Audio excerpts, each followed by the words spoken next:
We got to change the game from getting a positive result from her, right? Which is a reactive stance, to something you can always win. I say the same thing about setting goals, right? Have a goal that is in your control.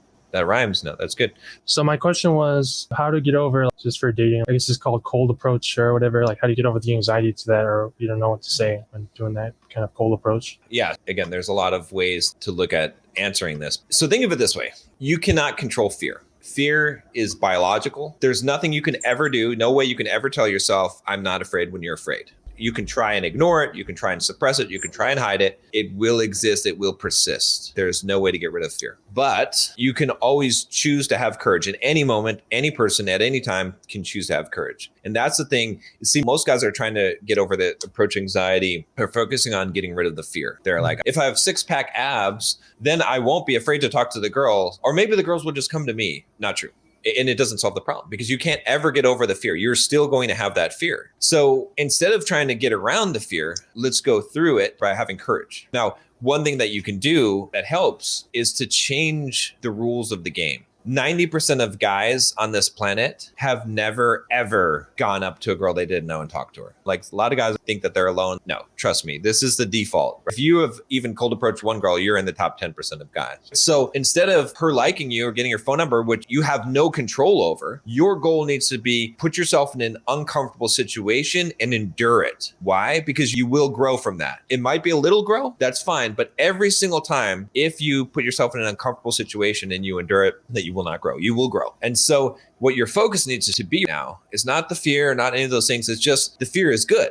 Because anytime you have fear, you have opportunity. And your compass in life should be in the direction of fear and pain, because those are the things that make you grow, fear and pain. And so when you see fear and you see pain, instead of running the other direction, run towards it, because that's going to cause you to grow. And I guarantee you, if you continue to grow, you'll continue to become a better man. And over time, those sort of things, like think of it this way. It's almost like the power of attraction. If you're a top 1% of man, will you get laid? Will you have women? Of course you will. You will get those results, because part of being the top percent man would be having the courage and exercising the muscle of courage. What I want you to do is I want you to shift the rules and just say, if you just go and just talk to a girl, give yourself a pat on the back, you won the game. Why? Because you put yourself in an uncomfortable situation and you chose to do it. And that little courage muscle, it just gains some experience. It's going to level up. And when that thing levels up enough, it won't matter if you're afraid, because fear will be irrelevant. That's how we eradicate it, is we say, I don't need to overcome fear because I have such strong courage that it overpowers the fear. Then the results will naturally come from that. But this is the psychology that we have. And again, where does this come from? If you are reactive,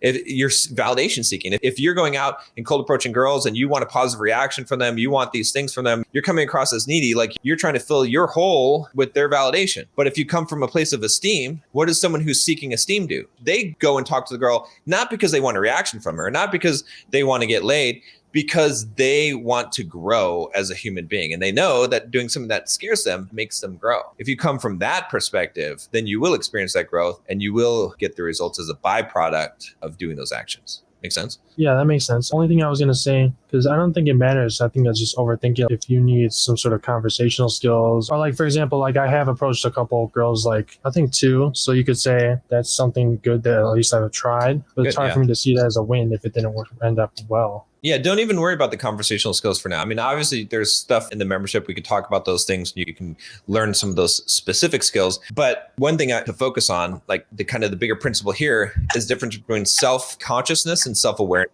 I want you guys to move from being self-conscious to self-aware. Self-conscious says, oh shit, I shouldn't have said that. I'm such an idiot. Fuck, I'm so nervous right now. Is she even looking at me? She's looking in this direction. All this stuff. That's self-conscious. Self-awareness, it's not focusing on you.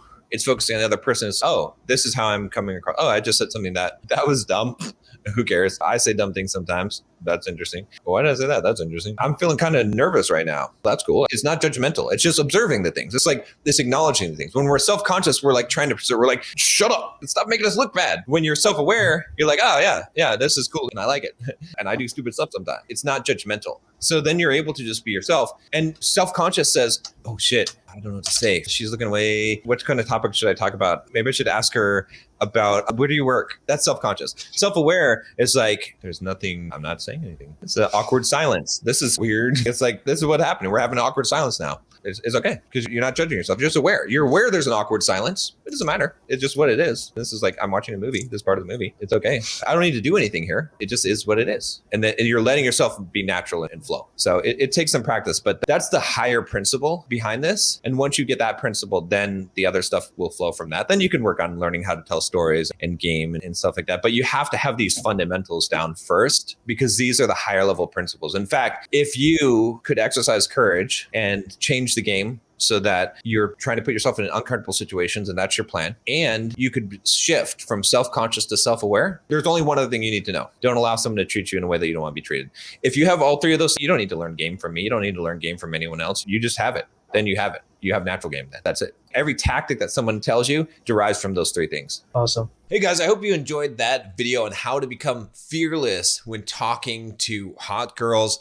Anyone can do it if you adopt that mindset. Now, that was an excerpt from the Bulldog Mindset live streams that we have every single month in the Bulldog Mindset membership. If you haven't already joined the Bulldog Mindset membership, I guarantee you the best money that you're going to spend every month, you can get in now for just $7 for the first month. Just click the link down below and you can join us in the Bulldog Mindset membership. I highly, highly encourage you to do it. You might as well try it out. And like I said, you get access to the live streams every single month, the group coaching calls that we have. We have videos that come out every single week on everything from mindset to fitness to financial freedom and building a business, investing in real estate to relationships and dating and all of that, as well as a book club and book summaries in there. So, it's a huge, huge value, and the library just keeps on getting bigger every single week. So click the link down below and join.